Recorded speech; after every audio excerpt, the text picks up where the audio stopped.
हाँ तो नमस्कार मेरे स्टूडेंट, आप सबों को अजीत सर मैथ क्लास में स्वागत है। तो हम आपको कल बताए थे वास्तविक संख्या रियल नंबर का पार्ट 1। आज हम आपको बताने वाले हैं वास्तविक संख्या का रियल नंबर पार्ट 2। तो आप लोग इसको गौर से देखिएगा वीडियो को शुरू से अंत तक, जो कि कल जो स्टूडेंट देखे होंगे तो आज वो सभी स्टूडेंटों को ये और बेहतर समझ में आएंगे। तो आप लोग इसको गौर से देखिएगा मेरे प्यारे छोटे भाई एवं बहन। तो आप लोग देखिएगा रोकिएगा। तो आप देखिए तो पहला कल हम आपको बता दिए थे बाबू, प्राकृतिक संख्या, पूर्णांक और सम संख्या, पूर्ण संख्या, ये टोटल चीज हमने बता दिया था। तो अब हम आपको बताने वाले हैं विषम संख्या किसको कहते हैं बाबू। विषम संख्या किसको कहते हैं इसके बारे में हम आपको जानकारी देंगे। विषम संख्या क्या है, आज परिमेय संख्या तक हम लोग पहुंचेंगे।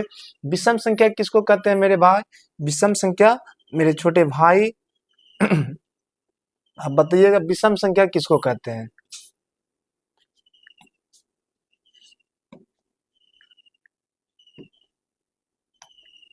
विषम संख्या क्या है, विषम संख्या किसको कहते हैं एक बार आप लोग देखिएगा। विषम संख्या जो संख्या दो से पूरा पूरा विभाजित नहीं होता है, जो संख्या दो से पूरा पूरा विभाजित नहीं होता है उसे क्या कहते हैं, विषम संख्या कहते हैं। उसे क्या कहते हैं बाबू, विषम संख्या कहते हैं। जैसे 1 3 5 7 9 डॉट डॉट डॉट, ये कहाँ तक लग जाएगी बाबू, इन्फिनिटी तक जाएगी। कहाँ तक लग जाएगी बाबू, ये इन्फिनिटी तक जाएगी। सबसे छोटी विषम संख्या क्या होती है बाबू, सबसे छोटी विषम संख्या आपका 1 होता है। सबसे छोटी विषम संख्या क्या होता है बाबू, 1 होता है। अब देखिएगा बाबू, सबसे बड़ी विषम संख्या क्या होती है बाबू, सबसे बड़ी विषम संख्या आपका इन्फिनिटी होता है। सबसे बड़ी विषम संख्या क्या होती है बाबू, इन्फिनिटी। क्यों, क्योंकि वो काफी अधिक होती है, जो कि हम लोग बता पाना संभव नहीं है। दो लगातार विषम संख्याओं का मोसो क्या होता है बाबू, 1 होता है। दो लगातार विषम संख्याओं का मोसो क्या होता है बाबू, 1 होता है। ये हमारे 2026 की रणभूमि है बाबू। ये रणभूमि में हम लोग उतर चुके हैं और ये रणभूमि में हम लोग एकदम अपने लक्ष्य को रख के पढ़ेंगे और आगे बढ़ते रहेंगे। लक्ष्य मेरा एक ही रहेगा कि अब की बार 450 पार। तो विषम संख्या का रूप होता है बाबू 2n+1 या 2m+1 होता है। 2n+1 या 2m+1 होता है। तो अगले संख्या की ओर बढ़िएगा। अब देखिए रूढ़ संख्या, रूढ़ संख्या किसको कहते हैं बाबू, रूढ़ संख्या या अभाज्य संख्या। रूढ़ संख्या या अभाज्य संख्या किसको कहेंगे बाबू, जो संख्या एक और अपने आप से विभाजित होता है। जो संख्या एक और अपने आप से क्या होता है बाबू, विभाजित होता है, उसी को क्या कहते हैं, रूढ़ संख्या कहते हैं। उसको क्या कहते हैं बाबू, रूढ़ संख्या कहते हैं। जो संख्या एक और अपने आप से विभाजित होता है उसे क्या कहेंगे बाबू, रूढ़ संख्या कहेंगे। जैसे 2 3 5 7 11 13 17 19 23 डॉट डॉट, ये कहाँ तक लग जाएगी, अनंत या इन्फिनिटी तक जाएगी। सबसे छोटी अभाज्य या रूढ़ संख्या पूछेगी तो आप क्या बोलिएगा बाबू, 2 होता है। क्या होता है, 2 होता है। सबसे बड़ी अभाज्य संख्या क्या होती है बाबू, अनंत होती है। सबसे बड़ी अभाज्य संख्या क्या होती है बाबू, अनंत होती है। 1 से लेके 50 तक में कितना अभाज्य संख्या है बाबू, 15 है। कितना है, 15। 1 से लेके 50 तक में कितना अभाज्य संख्या है बाबू, 15 है। 1 से 100 तक में कितना अभाज्य संख्या है बाबू, 25 है। अभाज्य संख्या बोले या फिर आपको रूढ़ संख्या बोले, दो लगातार अभाज्य संख्याओं का मोसो क्या होता है बाबू, 1 होता है। दो लगातार अभाज्य संख्याओं का मोसो क्या होता है बाबू, 1 होता है। अगर आपको वीडियो अच्छी लग रही हो तो अपने दोस्तों के बीच भी आप शेयर करें बाबू, जो कि एक गुरु जी का एक ही दक्षिणा बाबू आप शेयर कीजिए। चलिए यौगिक संख्या किसको कहेंगे बाबू, यौगिक संख्या किसको कहेंगे, यौगिक संख्या या भाज्य संख्या।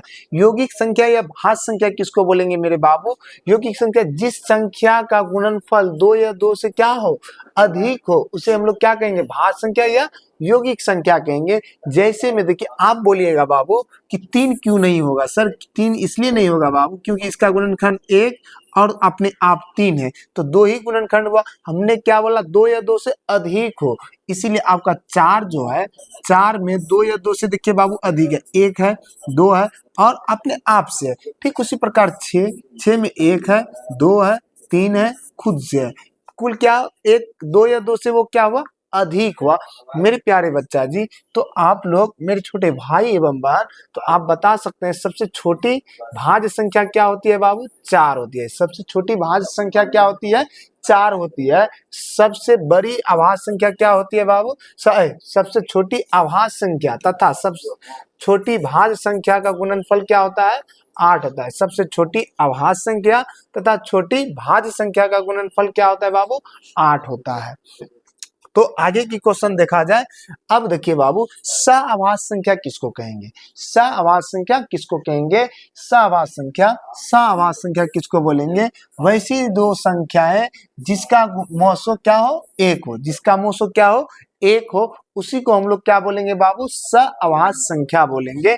वैसी दो संख्याएं जिसका मौसो कितने हो, 1 होता है, उसी को हम लोग क्या कहते हैं बाबू, सअभाज्य संख्या कहते हैं। जैसे 2 3 4 5, इन दोनों का मौसो कितना होगा बाबू, 1 होगा, इन दोनों का मौसो भी 1 होगा, इन दोनों का भी मौसो क्या होगा, 1 होगा, इन दोनों का भी मौसो क्या आएगा, 1 आएगा। ये भी कहां तक जाएगी, इन्फिनिटी तक। जुड़वा अभाज्य संख्या किसको बोलेंगे बाबू, जुड़वा अभाज्य संख्या किसको बोलेंगे, आप लोग केंद्रित होकर देखिएगा बाबू, प्रत्येक दिन शाम 7 बजे आपको रिकॉर्डेड वीडियो मिलते रहेगी। जुड़वा अभाज्य संख्या किसको बोलेंगे बाबू, वैसी दो अभाज्य संख्या जिसका अंतर 2 हो, उसे जुड़वा अभाज्य संख्या कहते हैं। उसे क्या कहते हैं बाबू, जुड़वा अभाज्य संख्या कहते हैं। वैसी दो अभाज्य संख्या जिसका अंतर 2 हो, उसे जुड़वा अभाज्य संख्या कहते हैं। जैसे 3 5, ये दोनों का अंतर देखिए क्या है, 2 है। 5 7, इसका भी 2 है। 11 13, इसका भी 2 है। 17 19, इसका भी क्या है, 2 है। तो इसको हम लोग क्या कहेंगे बाबू, जुड़वा अभाज्य संख्या कहेंगे। इसको क्या कहेंगे, जुड़वा अभाज्य संख्या कहेंगे। मेरे प्यारे विद्यार्थी जी, मेरे दिलों का धड़कन, अब देखिएगा हम लोग परिमेय संख्या किसको कहते हैं, परिमेय संख्या किसको कहते हैं और अपरिमेय संख्या किसको कहते हैं। गौर कीजिएगा, परिमेय संख्या, परिमेय संख्या वैसी संख्या जिसे p बाई क्यू के रूप में लिखा जा सके, जिसे p बाई क्यू के रूप में लिखा जा सके, उसे क्या कहते हैं, परिमेय संख्या कहते हैं। जहां q डज नॉट टू 0, जहां q डज नॉट टू 0। जैसे 2/3 ये आपका क्या है, परिमेय संख्या। -7/9 ये भी आपका परिमेय संख्या। √16, 16 का वर्गमूल देखिए क्या निकलता है, 4 होता है बाबू, क्या होता है, 4।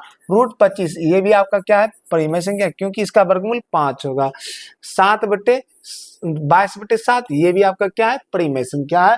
तो अब देखिए मेरे बाबू, मेरे सोना, 7 नंबर अपरिमेय संख्या किसको कहेंगे बाबू, वैसी संख्या जिसे p बाई क्यू के रूप में नहीं लिखा जा सके, जिसे p बाई क्यू के रूप में नहीं लिखा जा सके, उसे हम लोग क्या कहेंगे बाबू, अपरिमेय संख्या कहेंगे। उसे क्या कहेंगे बाबू, अपरिमेय संख्या। जिसे p बाई क्यू के रूप में नहीं लिखा जा सकता है, उसे क्या कहते हैं बाबू, अपरिमेय संख्या। जैसे √3 को हम p बाई क्यू के रूप में नहीं लिख सकते हैं।